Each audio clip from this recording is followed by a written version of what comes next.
Hey, what's up, guys, and welcome back to another Real Madrid preview. This is the preview to Real Madrid versus Braga. Of course, now it's the return games from the first, three matches. So it's basically the same opponents. Yep, and we're just playing the other way around. So we were away against Braga. We are now going to play at home against Braga. So that is pretty um, helpful in terms of getting the home crowd back in the Champions League. Of course, we played a few games away from home during the last couple of weeks. So now it's good to get three back-to-back home games. Now, let's talk about the last time we played Braga, which was the 25th October. Um, Away in Braga at their really nice looking stadium. We won 2-1. Now, started off pretty decent. Rodrigo with the goal, and then Jude Bellingham with a great strike. But then a lack of concentration at the back. We conceded a goal. We still won 2-1 though. Pretty decent. However, that was away from home. And away from home, in a stadium, in an atmosphere like Braga, we overcome it. We cannot afford to lose this game. Realistically, in the next three Champions League matches, we have Braga and Napoli at home. Two home games that we should be looking at winning. Right? I'm looking at Union Berlin away. Not because Union Berlin are the hardest team out of the next three. Actually, it's quite the opposite. But it's going away. Now, I want to, have this discussion and this debate. Which one do you think is actually harder? Napoli at home or Braga at home if you think that Braga are stronger than Napoli.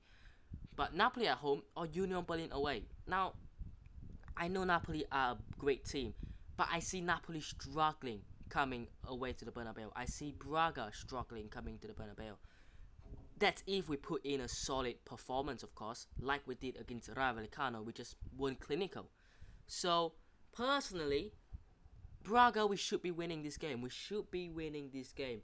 Away from home, we won it against Napoli and against Braga. Now it's time to get these two home games. I'm pretty sure if we win this, right? Let's have a look. Champions League group. We're in Group C, of course. 9 points. Napoli will probably beat Union Berlin, so they will be on 9. We will be on 12 if we win.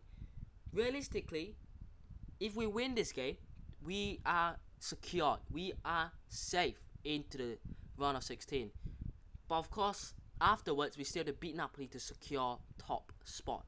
So, a win here would secure promotion into, not promotion, but would secure qualification into the next round. Just a simple win. I want to talk about Braga coming to this game because they're actually a pretty solid side, aren't they? Now, what happened to Braga since we played them on the 25th of October?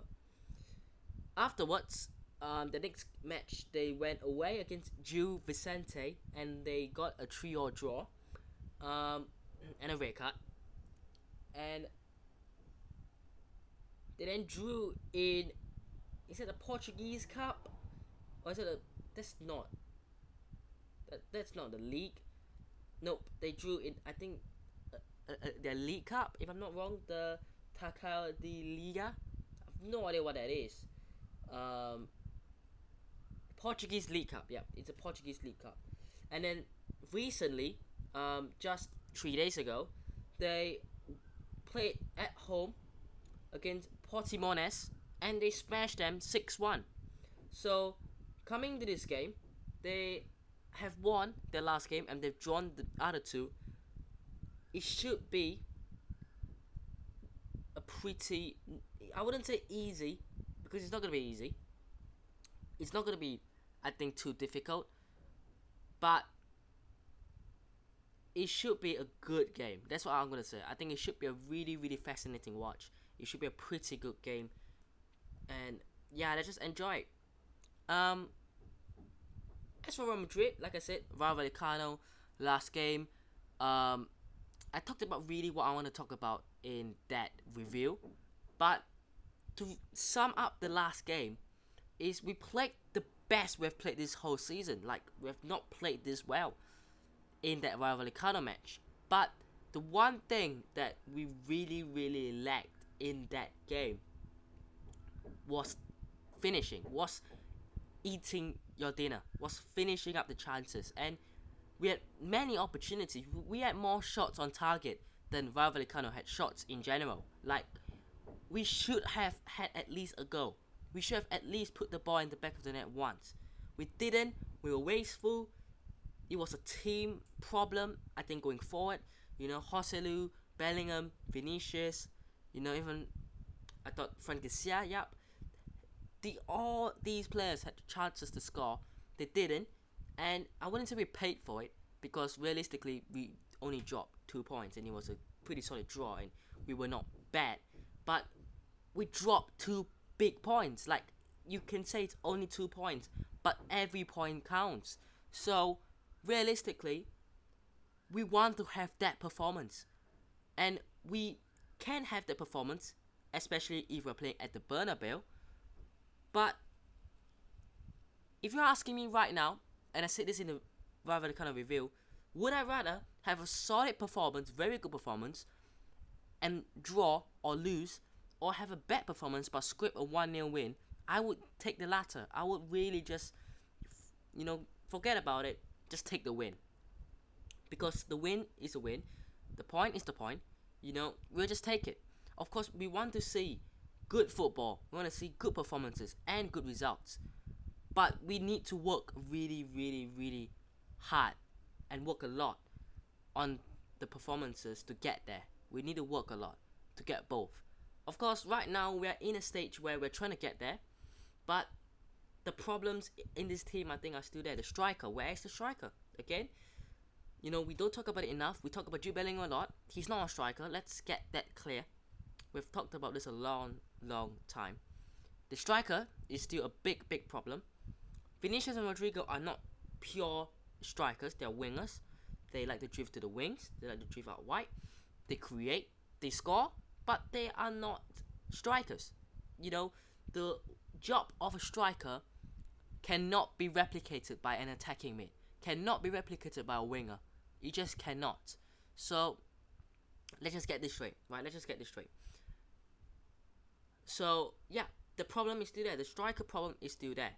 We can clearly tell. But of course, I do hope that we play well and we get the result that we want. And, it's overall a good game, really. Because Braga are not going to be pushovers. They're going to give a strong challenge like they did in the last time out.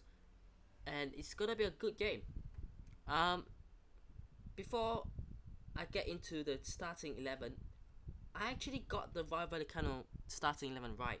I didn't actually realize, but for the preview, I got the full starting 11 right. That was impressive. But let's get into this. The back 5, I can't see much changes. Especially the goalkeeper and the 2 centre backs. The fullbacks, no one is sure if Mendy is injured or not. He wasn't even on the bench in the last game. Who's gonna play? If it's not Frank Garcia, basically no one. Carvajal, I think, has to play as well. I think that it will be a big risk to play Lucas Vazquez there, especially considering he's a much more offensive-minded player. My midfield trio is pretty similar to what happened last time out. I have gone with a midfield trio of Kroos to replace Modric, who I said was going to start in that position. He did start against Rayo Vallecano. He came off, but I think Kroos plays. I think you have to rotate between these two. My other two are unchanged because we have no one. So it has to be Camavinga, it has to be Valverde. Dani Ceballos is still out with basically no report suggesting that he's going to be back anytime soon. And yeah, except for that, you have Chouameni, who's gonna be out for at least a month, maybe a month and a half, maybe up to 2 months. Who knows? So that has to be our midfield trio, right? Camavinga and Valverde have to play every single match now until Chouameni comes back. Kroos and Modric have to rotate every match now. So as much as we always say that we have too many midfielders, because we are playing a system where there is no striker and we have to play another midfielder, playing 4 midfielders with 2 to rotate actually doesn't seem that much, especially when we have got 2 injured and we had 7 in total with Ceballos, 4 playing, and then we have 2 injured. We've got 1 left. Like, you see the problem. Jude Bellingham plays, but there were reports that he picked up an arm injury, I think. I don't, I haven't heard anything about it. I haven't seen anything about it. So I'm going to assume that he's fine. However, I'm starting to wonder if Arda Güler can start to play, because he was in the squad against Rayo Vallecano, but he did not play. And Ancelotti said that was to give him more time, not to rush him straight away. There was no need. I can't see it really happening. I think he can come on. I think he will come on as a sub. He might get 20 minutes, 25 minutes. But I can't see him starting straight away because he has been injured for over a month. He hasn't played. He has trained a little bit. And we're going to throw him into a big Champions League match. Like, it's a Champions League match. It might be a group stage game, but it's still a Champions League match.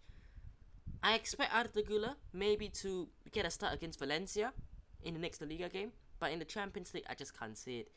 Front 2 has to be Vini Jr., and because Jose Lu started against Rayo Vallecano, Rodrigo starts against Braga.